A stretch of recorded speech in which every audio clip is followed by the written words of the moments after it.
Туугандар, ассаламу алейкум, урматтуу Дон Кабар YouTube каналыбыздын катталуучулары, курс валют көрөрмандары, саламатсыздарбы? Бүгүн 11-сентябрь 2025 жыл. Алдыда курс валюттар менен таанышып алыңыздар, туугандар.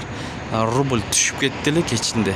Көрөбүз азыр кандай. Манистеримден баштайбыз. Доллар 87 сом 50 тыйын, евро 102 сом, евро да өсүп калыптыр. Рубль 1028 тенге 016 2, лир 2 сом, фунт 115 сом. Мына бул жагында көрүп алсаңыздар болот, шашпай токтотуп. Каналды колдоп, баягыдай эле тырс лайктардан басып көрүп туруңуздар. Башка бир туугандар да көрсүн. Доллар 87 сом 50 тыйын, Мурас профиде. Евро 101 сом 90 тыйын, рубль 1028. Азыр мен сиздерге банктарды көргөзүп берейин. Финка банкта доллар 87 сом 30 тыйын. Мынакей. Евро 101 сом 70 тыйын, рубль 102 жарым тыйын. Партнерда дагы ушундай.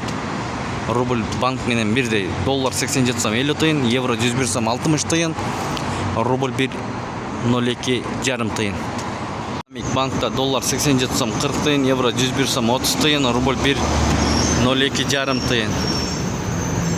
БМК акча алмаштыруу жайында 1 АКШ доллар 87 сом 50 тыйын, 1 евро 101 сом 60 тыйын, 1 рубль 1024 экен.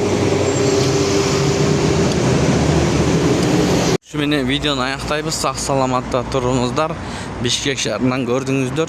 Саат эртең мененки 10 мүнөт өтүп калды. Колдон келишинче көргөзүп бердик. Могу Сириус'та эң төмөн экен. Рубльды 1.02 алаттыр. Көрдүңүздөрбү? Банкта жакшыраак.